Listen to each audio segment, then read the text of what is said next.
بسم الله الرحمن الرحيم وصلى الله على النبي الكريم.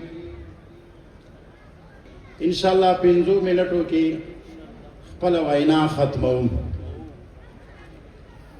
مولا علی قاری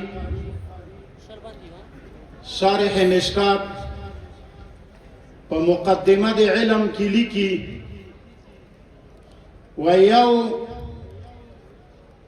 فرض قبل الفرض دا، دویم فرض فی الفرض دا، او دریم فرض بعد الفرض دا. په پښتو کې یو د فرضونه مخکې فرض دا، دویم په فرضو کې فرض دا، او دریم د فرضونه وروسته فرض دا. ان شاء الله په خبره خو پوهیږو، لږ لوږه به وي. فرض قبل الفرض علم ده. هر یو کار چې کوي هغې نه مخکې به علم کوي. فرض فی الفرض اخلاص ده، للهیت ده. هر یو عمل چې کوي هغې کې به د اخلاص وي، په هغې کې به للهیت وي، په هغې کې به خلوص وي. دوه. دریم فرض بعد الفرض، د فرضو نه وروسته فرض. هر یو عمل دی چې وکړه دوه کاره به کوي، خوف او رجا.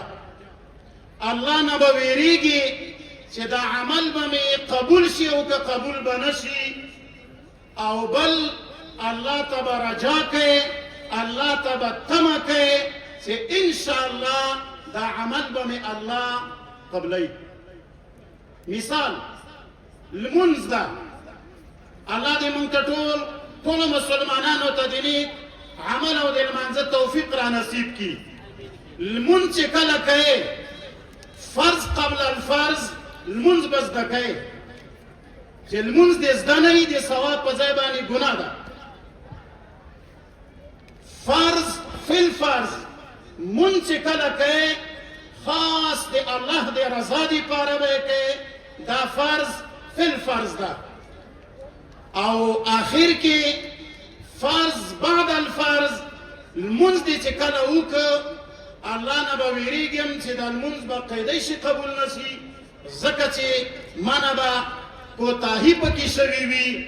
خو بیا به الله ته رجام کوي، الله تعالی ته به امیدم کوي. الایمان بین الخوف والرجاء. الذين يدعون ربهم من بعد خوفا وطمعا. دواړه به کوي. یو بل مثال موجوده امارت سره تطبیقیږي.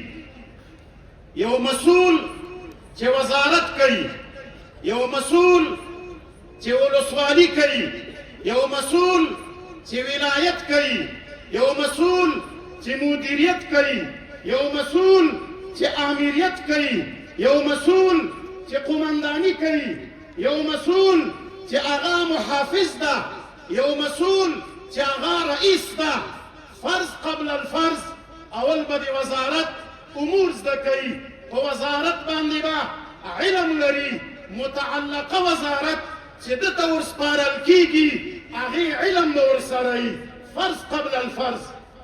دویم فرض فی الفرض، کوم وزیر، کوم رئیس، کوم والی، کوم ولسوال چې خپل منصب باندې فائز ده، فرض فی الفرض، په هغې کې به خلوص کوي، هغې کې به الهیت کوي، دیانتداري به کوي، خیانت نه به ځان ساتي. فرض بعد الفرض، هر یو وزیر چې وزارت یې کړی ده، ولسوالي یې کړې ده، هره شپه چې دا ورځه ختمه شي مسؤلیت یې سرانجام که الله ته به سوال کوي چې یا الله دې ما دا مسؤلیت، دا عمل په خپل دربار کې قبول کا. اولا نه به ډارېږي، الله نه به ویریږي، دا ګمان به نه کوي چې زه خو د امارت مسؤول یم، ما او هر څه قبول دي. نه، حضرت عمر رضی الله عنه به فرمایل وای که د قیامت په ورځ باندې آواز وشو چې ټول خلق بالفرض دا د جنت ته لاړ شي، ټول خلق، یو کس به چیرته ځي؟ وای جهنم ته. وای زه ډارېږم چې دا زه نه یم. خوف یې کوو. که هر څوک یې وزیر یې، ولسوال یې، والي یې، مدیر یې، امیر یې، هر یو یې، خوف په الله نه کوې. حضرت عمر وای که د قیامت په ورځ باندې اعلان وشو چې دا ټول خلق د جهنم ته لاړ شي، مثلا بالفرض والتقدیر یو کس به جنت ته ځي، وای زه امید کوم چې دا به زه یم. نو فرض بعد الفرض خوف به م کوې، رجا به م کوې. ابو فرید صاحب چې دا جلسه دایروله هغې نه مخکې د دې علم ورسره و، او دا جلسه چې روانه ده په دې کې به خلوص او للهیت وي انشاءالله.